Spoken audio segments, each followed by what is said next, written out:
بسم اللہ الرحمن الرحیم۔ السلام علیکم ورحمۃ اللہ وبرکاتہ۔ محمد عظیم خان پوچھ رہے ہیں سوال فیصل آباد سے، پوچھتے ہیں مفتی صاحب ایک شخص پر غسل فرض تھا، وہ مسجد میں نہانے کے لیے گیا تو موٹر کا بٹن جو ہے وہ مسجد کے اندر لگا ہوا تھا، وہ اسی حالت میں مسجد کے اندر داخل ہو گیا، تو کیا اب مسجد کو دھونا چاہیے؟ جی محترم، اگر نجاست ظاہریہ اس کے جسم پہ موجود تھی اور وہ مسجد کے صحن میں یا مسجد کے عین مسجد کے حصے میں وہ نجاست ظاہر ہو گئی ہے تو پھر تو اس جگہ کو دھوئیں گے۔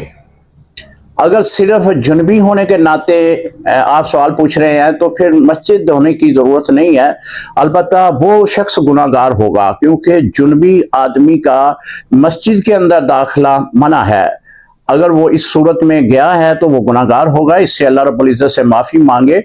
جو اعتکاف پہ بیٹھے لوگ ہوتے ہیں یا پھر تبلیغ کے سلسلے میں آئے ہوئے لوگ ہوتے ہیں، اگر وہ نیند کی حالت میں ان کو احتلام ہو جائے تو ان کے لیے حکم یہ ہے کہ وہ وہیں پہ فوری طور پر تیمم کریں اور مسجد سے باہر آ جائیں، پھر غسل کریں۔ یعنی مسجد کے اندر ناپاکی کی صورت میں داخل ہونا یہ گناہ ہے۔ السلام علیکم ورحمۃ اللہ وبرکاتہ۔